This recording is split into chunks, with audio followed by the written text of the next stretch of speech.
পরতে ভগবান ভক্তকে যাচাই করে নেয়। আজকে মাধব দাসের থেকে তার বাবাকে কেড়ে নিল, আর যখনই বাবাকে কেড়ে নিল পদ্মাবতী মা আমার বলছে কি করব এখন, আমি কি করব? আমার মাথার উপর ছাতা হয়েছিল আমার স্বামী, আমার পতি দেবতা। কোনোদিন আমাকে খাবারের জন্য চিন্তা করতে হতো না, কোনোদিন আমাকে কাপড়ের জন্য চিন্তা করতে হতো না, কিন্তু আজ আমি স্বামী হারা, আজ আমি বৈধব্যময় জীবন কাটাবো। কিন্তু হ্যাঁ, আমি না হয় নাই বা খেয়ে থাকলাম, কিন্তু আমার যে একটা ছোট্ট ছেলে রয়েছে, হ্যাঁ হ্যাঁ হ্যাঁ হ্যাঁ আমার যে একটা ছোট্ট ছেলে রয়েছে, সে ছোট্ট ছেলেকে আমি কি খেতে দেব? তার বদলে আমি সারা দিনের শেষে কি খেতে দেব? কেমন করে তাকে বাঁচিয়ে তুলবো? কি করব কি করব? আমি ভাবতে ভাবতে কি করবে ছোট্ট ছেলেটাকে নিয়ে সে কেমন ভাবে দিন কাটাবে? পরের দিন কোন রকমের স্বামীর সৎকার করে দিয়ে পরের দিন বাবা বাড়ি বাড়ি গিয়ে বললেন, হ্যাঁ গো, তোমাদের বাড়িতে দাসী লাগবে নাকি গো? বলো না, তোমাদের বাড়ি থেকে দাসী লাগবে? বাড়িতে বাড়িতে বলছে দাসী লাগবে গো, দাসী লাগবে গো। কিন্তু বাবা একজন যে ঠাকুর মশাই, সেই ঠাকুর মশাইয়ের ঘরে বললেন যে হ্যাঁ আমাদের দাসী লাগবে। তাহলে তুমি কি করবে বাবু?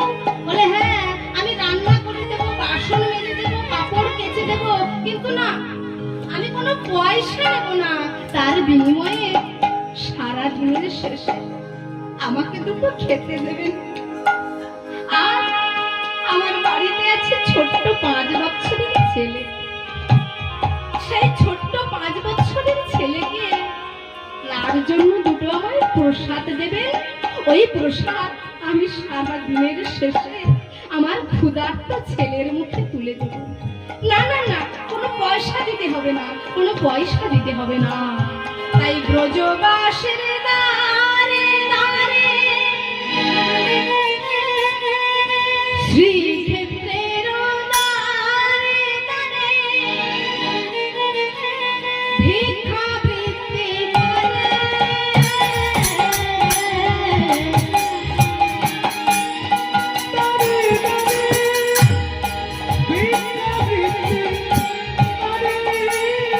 ওই না ব্রাহ্মণের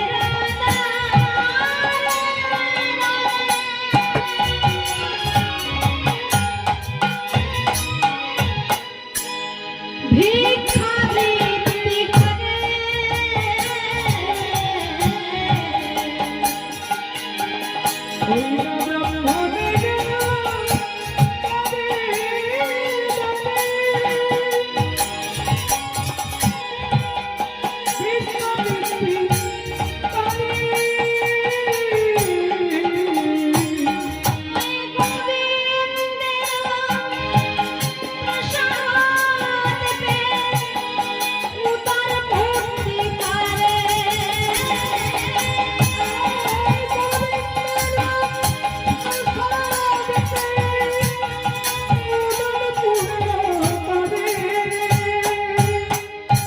ওই ব্রাহ্মণের দ্বারে দ্বারে ভিক্ষাবৃত্তি করে, আর সারা দিনের শেষে গোবিন্দের প্রসাদ পেয়ে তার উদরটা নিবারণ করে, ক্ষুধার্ত নিবারণ করে।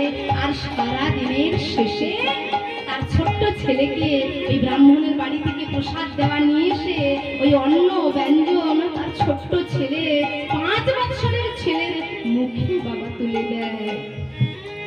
এই যে মা না, মায়েরা, একজন বাবার ভালোবাসা হচ্ছে বা ঐশ্বর্যমণ্ডিত ভালোবাসা, আর মায়ের ভালোবাসা হচ্ছে বাবা মাধুর্যের ভালোবাসা।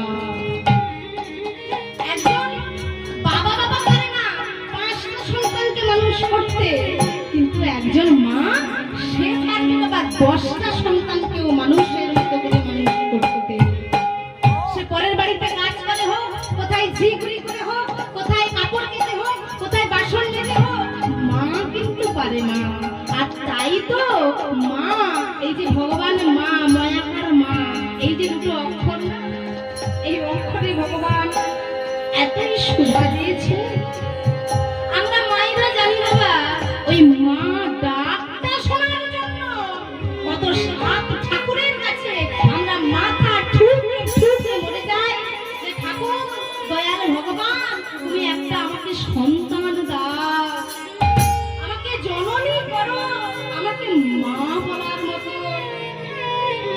ছোট্ট মুখে আধো আধো মুখে মা মা বলবে, এমন আমাকে কৃষ্ণ বলা পাখি দাও। কারণ মা নামে সুধা ঝরে, মা নামে সুধা খরে। মা বড় সুধার স্বর, ডাকিলে চূড়ায় আইসে পড়া। বড় হয়ে গেছে ছেলে আমার, বাইরে বিদেশে কাজে চলে যাচ্ছে। আর মা আমার বাবা, ছেলে যখন আস্তে আস্তে করে ঘরের বাইরে চলে যাচ্ছে না, মা আমার আঁচলে তলায় মুখ লুকিয়ে লুকিয়ে কাঁদছে। ছেলে জিজ্ঞাসা করছে, মা, হ্যাঁ গো মা, আমি বিদেশে চলে যাচ্ছি। মা বলো তো তুমি কাঁদছো কেন? আমি তো আবার ফিরে আসবো। মা বলে, ওরে তুই বুঝবি না, তুই বুঝবি না। 10 মাস 10 দিন গর্ভে ধারণ করে 10 মাস 10 দিন মা আমার ভালো করে উঠতে পারে না, মা আমার বসতে পারে না, মা আমার বসে দুটো খেতে পারে না। 10 মাস 10 দিন বড় জ্বালা, বড় যন্ত্রণা, বড় বেদনা, বড় কষ্ট সহ্য করে মা আমার যখন একটা সন্তানকে পৃথিবীর আলো দেখায়, বাবা অনেক বড়, দিনে দিনে তাকে আস্তে আস্তে করে বড় করায়, মানুষের মতো করে মানুষ করায়। ওই সন্তান যখন বড় হয়ে বিদেশে যায় কাজের উদ্দেশ্যে, মা আমার লুকিয়ে লুকিয়ে কেন কাঁদে জানো? ওরে আমার সন্তান যখন খিদা পাবে, আমার সন্তানের কখন খিদা পাবে সেটা আমি মা ছাড়া কেউ জানে না। আমার সন্তানের কখন ঘুম পেয়েছে আমি মা, আমি একবার দেখলেই তাকে বুঝতে পেরে যাব। আমার সন্তান কি চায়, আমার সন্তানের মনের কথা আমি মা ছাড়া আর দ্বিতীয় ব্যক্তি আর জগতে বাবা কেউ হবে না। জগতে আপনাকে অনেকেই ভালোবাসবে, কিন্তু তোমার মায়ের মতো করে কেউ আমার মনে রহিল বেদনা।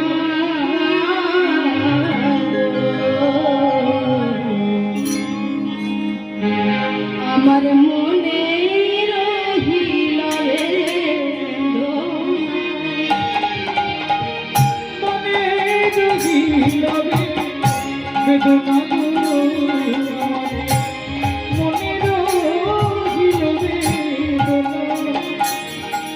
আমি থাকি গো বিদেশে, বিদেশের দেশে,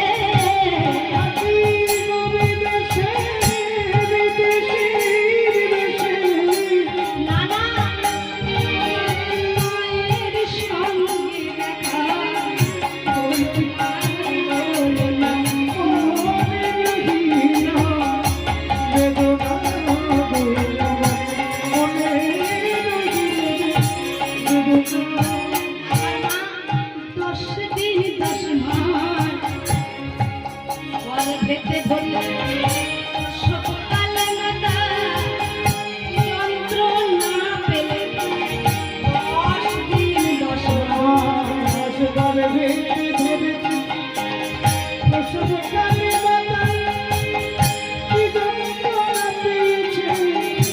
আমি মরে গেলে ভুলবে রে সবাই,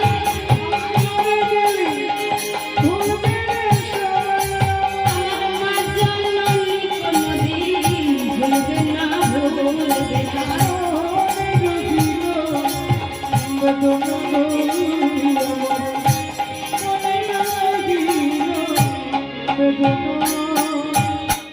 আমার মায়ের হাড় যদি শ্মশানে রয় পোতা, ওই শ্মশান থেকে বলবে আমার বাচ্চা রইলি কোথায়।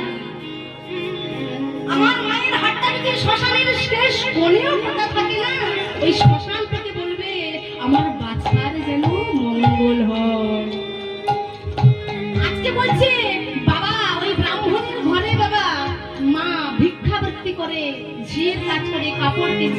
সন্তানের মুখে খাবার তুলে দিচ্ছি। কারণ জানো, মা বাবার মতো ছাতা আর জগতে কেউ হয় না গো। তাই আনন্দে বা কিছুদিন গেল বটে, তবে একদিন এলো বাবা একাদশী। আর সেই একাদশীতে যার ঘরে মা কাজ করতো না, সেই ব্রাহ্মণ ঠাকুর বললেন, শোনো দাসী, আজকে হয়েছে একাদশী, আর একাদশীতে আজ আমি কিছু গোপালকে সেবা লাগাবো না। আজ আমি ভগবানকে জল তুলসী দেখিয়ে আমার কাজে বেরিয়ে যাব। আজ তোমার কপালে কোনো খাওয়া জুটবে না। আর যখনই বললো না বাবা, মা আমার মনে মনে ভাবলো, আমি কোনো পয়সা নিই না, আমি নিজের পয়সায় কাজ করে দিই। আজ জগন্নাথের কৃপায় আজ আমার কপালেও খাওয়া নেই, আর আমার ছেলেটার কপালেও খাওয়া নাই। সারা দিনের পরে মা যখন ছেলের কাছে গেল, ছেলে আমার ছোট্ট ছেলে, 5 বছরের ছেলে মাধব, খিদের জ্বালা সহ্য করতে না খিদের জ্বালা সহ্য করতে না পেরে মায়ের কাছে এসে বলছে, মা ও মা, দাও না মা, কি খাবার নিয়ে এসেছো আমাকে দাও। সারাদিনে আমার যে খিদার যন্ত্রণা, সারাদিনে আমি কত কষ্ট করে তোমার আসার পথে চেয়ে থাকি, মা দাও, আমার জন্য কি খেয়ে খাবার নিয়ে এসেছো, দাও না মা। মার হৃদয়টা তখন জ্বলে পুড়ে ছারখার হয়ে যাচ্ছে। আমি এমন মা, আমি এমন অভাগিনী মা, আমি আমার ছেলেকে জন্ম দিয়েছি, কিন্তু আজ আমার কপালের ফেরে, আজ আমার দুর্ভাগ্যের ফলে আমার নিজের জন্ম দেওয়া ছোট্ট ছেলেটার মুখে খাবার তুলে দিতে পারছি না। আমি কি বলবো, আমি কি বলবো আমার ছোট্ট ছেলেটা খিদের জ্বালায় ছটফট করছে। আমি শুনেছি প্রভু জগন্নাথ ধাম, পুরী ধাম, সেই পুরী ধামে মা লক্ষ্মী দেবী বিরাজ করেন। পৃথিবীর সব জায়গায় একাদশী লাগলেও সেই পুরী ধামে কোনোদিন একাদশী লাগে না। ঠাকুর, তোমার কথা যদি সত্যি হয়, আমি আমার ছেলেকে বলবো, ওরে মাধব, চলে যা বাবা, আমি তোর মা বটে, আমি তোর জন্ম দেওয়া মা বটে, তবে তোর আর একজন মাও আছে রে। সে শুধু তোর মা নয়, সে আমারও মা, তোরও মা, জগৎ জননী মা, মা মহালক্ষ্মী দেবী। পুরী ধামে, শ্রীক্ষেত্র ধামে, জগন্নাথ ধামে, সেখানে মা লক্ষ্মী দেবী বিরাজ করছেন। চলে যা মা লক্ষ্মী দেবীর কাছে আর জগন্নাথের কাছে, তুই খাবার চাইবি। ছেলেকে খেতে না দিতে পেরে দেখিয়ে দিলেন সেই ভগবানের পথ। চলে যা, তুই ভগবানের চরণে আশ্রয় নিলে শুধু তোর খাওয়া না, তোর উত্তম প্রাপ্তি হয়ে যাবে। এই যে বাবা, মাই দেখিয়ে দিলেন, মাই আমাদের জীবনের গুরু। ভালো করে যদি ভালোবাসার মতো ডাকার মতো তাকে ডাকা যায়, ভালোবাসার মতো ভালোবাসা যায়। গীতার ওই ভক্তি যোগে বললেন, এবং সত্য উক্তা যে ভক্তাস্তং পর্যুপাসতে এ চাপ্পস্করম বাক্যম তেষাং তেজোগবিত্তমা মায়া বিশ্বমনৈবাং নিত্যযুক্তা উপাসতে শ্রদ্ধয়া পরিউপেতাস্তে মে যুক্ত তমা মতা। অর্জুন বললেন, ভগবান, যে ভক্ত তোমায় নিরন্তর ধ্যানে তোমাকে ডাকে, যে ভক্ত তোমায় সাধনা করে, যে ভক্ত তোমার জ্ঞান পথে তোমাকে দর্শন পেতে চায়, সেই ভক্ত বড়, নাকি যে ভক্ত তোমাকে ভক্তির মাধ্যমে পেতে চায় সেই ভক্ত বড়? বললেন ভগবান, শোনো,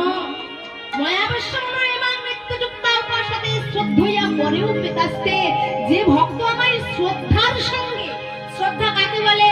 শ্রদ্ধা শব্দে কহিলে সুদৃঢ় নিশ্চয়, কৃষ্ণে কর্ম করিলে স্বর্গ কর্মকৃত হয়। শ্রদ্ধা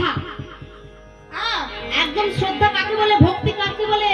যার দ্বারা যে সাধুকে, মহাত্মাকে, ভগবানকে আমরা পূজনীয় স্থানে রেখে মহাত্মার কথাকে আমরা একেবারে মনোযোগ দিয়ে তার কথা অক্ষরে অক্ষরে পালন করি, সেখানে আমাদের শ্রদ্ধা বজায় থাকে, তাকেই বলা হয় ওই গুরুকে, সাধুকে, বৈষ্ণবকে, পিতা মাতাকে ভক্তি ভাব, পূজ্য ভাবটাই হচ্ছে বাবা উপাসনা।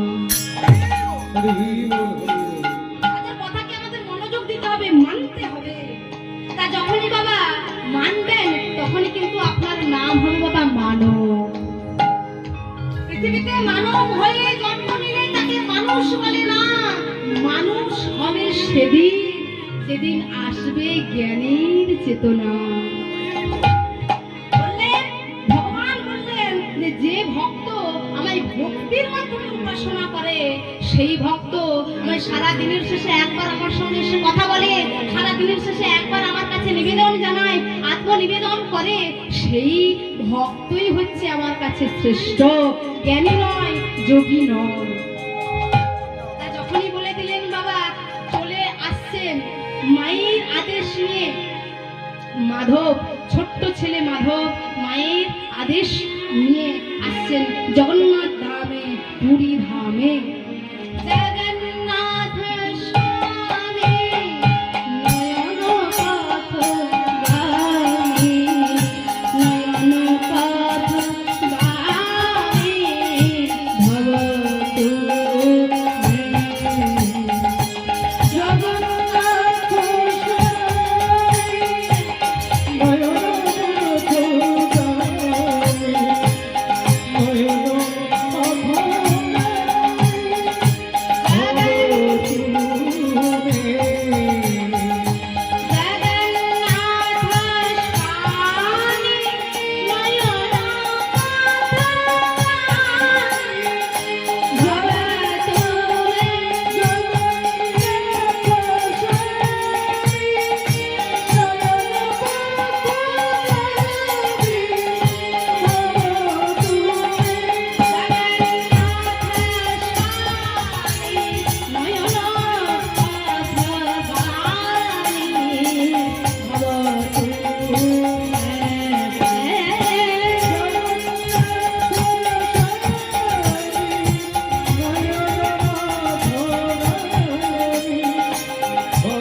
আপনাদের কাছ থেকে বিদায়।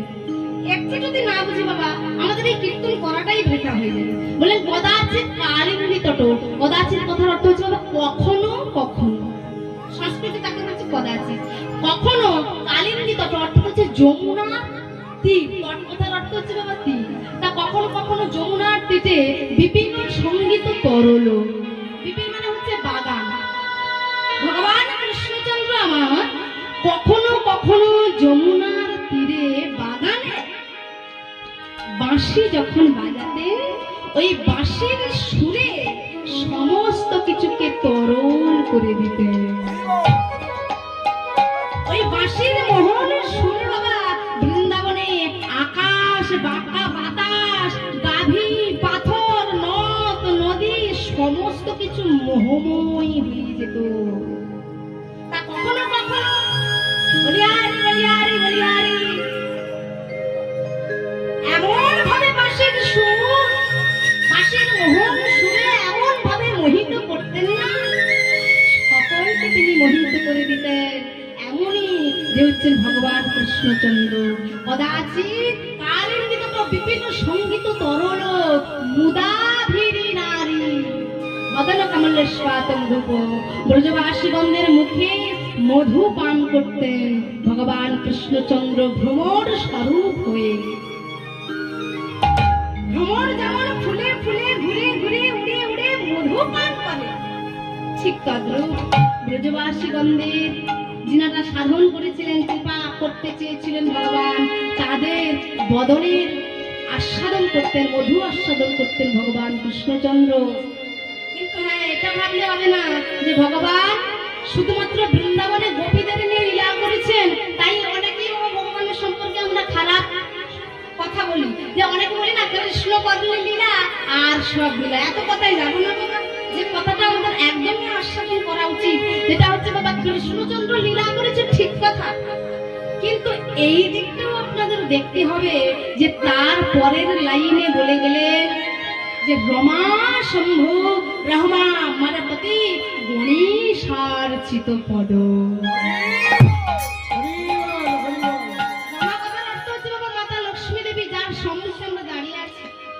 মাতা লক্ষ্মী দেবী যার আরাধনা করেন, শম্ভু মানে শিব ঠাকুর যার আরাধনা করেন, ব্রহ্মা মানে চতুরাঙ্গ ব্রহ্মা যার আরাধনা করেন, গণেশ আর্চিত পদ, গণেশ যিনি সিদ্ধিদাতা গণেশ, সবার আগে যাকে পুজো করা হয় সেই গণেশও যার পুজো করেন, অমরাপতি মানে যে মরে না অমর দেবগণও যারা পুজো করেন, এক বাক্যে তাদের উপাসনা করেন, নিজেদের মর্তধামের পুজোর আগের দিন ভগবানের চরণে গিয়ে বলে যা প্রভু মর্তবাসীগণ আমাদের পুজো করবে আগামীকাল, আপনি সেই পুজো সর্বপ্রথমে গ্রহণ করবেন। সেই ভগবানকে আমরা বৃন্দাবনে পেয়েছি, আজ আমরা বৃন্দাবনে নব বৃন্দাবন এখানে তৈরি করতে পেরেছি। তাই বললেন জগন্নাথ স্বামী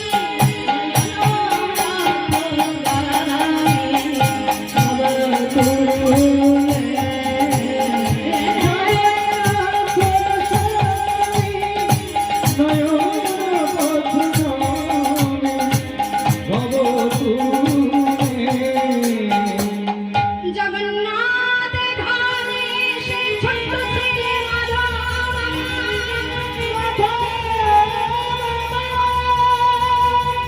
ছুটতে ছুটতে এসেছে, কিনারে যাওয়ার সহ্য করতে পারছে না। মা বলেছে যে জগন্নাথের কাছে এলে মাতা লক্ষ্মী দেবী রয়েছে, মাতা লক্ষ্মী দেবীর কাছে সে খাবার পাবে, খেতে পারবে। রাত্রিবেলায় এসে পৌঁছেছে, গভীর রাত্রে জগন্নাথ ধামে কেউই জেগে নেই, সবাই ঘুমিয়ে অচেতন। এসে জগন্নাথের কাছে এসে বলছে, জগন্নাথ ও জগন্নাথ দরজাটা খোলো না, দরজাটা খোলো, আমার যে খিদা পেয়েছে।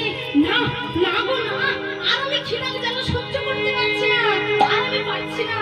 ছোট্ট ছেলে আর কতই বা সহ্য করবে, খিদে থাকা অবস্থায় মায়ের কথা শোনার জন্য ছুটতে ছুটতে এসেছে, দুটো খেতে পাবে বলে আর কষ্ট সহ্য করতে পারছেন না। ভক্তাধীন ভগবান, ভক্ত বৎসল ভগবান বৈকুণ্ঠে লক্ষ্মী দেবীকে বলে উঠলেন, ওগো লক্ষ্মী দেবী,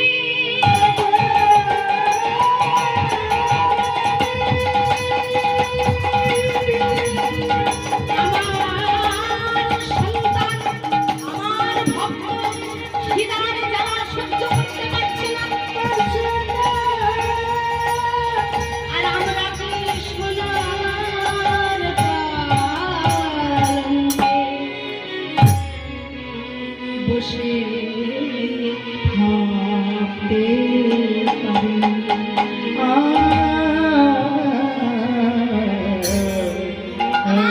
সহ্য করতে পারছি না কিনা জানা। আর আমরা ভগবান হয়ে আর লক্ষ্মী, লক্ষ্মী তুমি তো সকল ভক্তের ঘরে গিয়ে অন্ন কষ্ট দূর করো। মা লক্ষ্মী দেবী মায়েরা আমাদের প্রত্যেকের ঘরে অন্ন রূপে বিরাজ করছে। আমাদের পেটে যদি খিদা লাগে না, এই যে কত সুন্দর খোল বাজাচ্ছে, আপনাদের পছন্দ হয়েছে? এই যে বাজাচ্ছে, ভালো বাজাচ্ছে, আপনাদের পছন্দ হয়েছে তো? হয়েছে তো? এই যে খোল বাজাচ্ছে না, ওর পেটে যদি খিদা লেগে যায়, বাবা খোল বাজানো ভুলে যায়। খিদা লাগতে জানা, এত সুন্দর আর খোল বাজাতে পারবে না। তাই শাস্ত্রে বললেন অন্য চিন্তা চমৎকার। খিদে থাকলে আপনার কোনো কাজে মন থাকবে না। ও লক্ষ্মী, আমার ভক্ত কষ্ট পাচ্ছে খিদার জ্বালা। যেন সহ্য করতে পারছে না। যাও লক্ষ্মী, তুমি তো প্রতি ঘরে ঘরে অন্ন রূপে বিরাজ করো, সকলের ক্ষুধা দূর করো লক্ষ্মী। লক্ষ্মী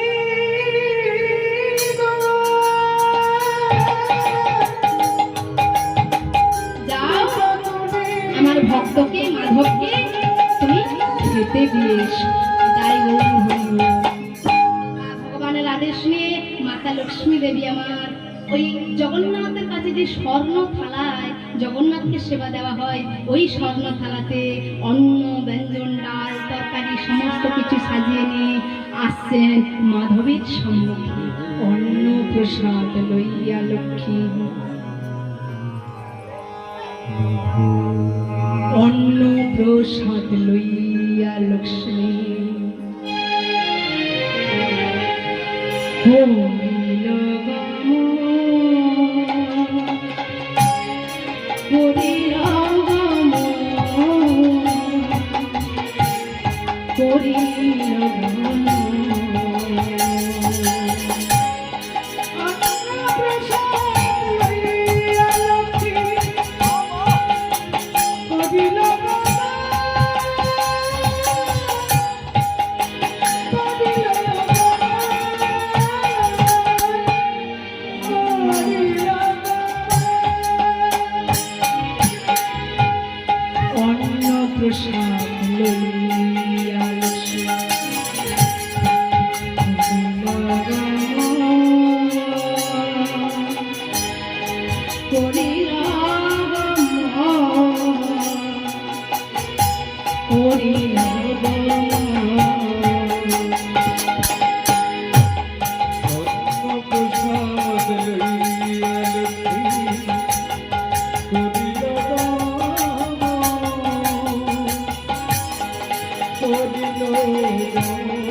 কোনো এক সুন্দর দেখতে দেবী সে এসেছে, সুন্দর করে প্রসাদের থালা সাজিয়ে নিয়ে বাবা আনন্দিত হয়েছে।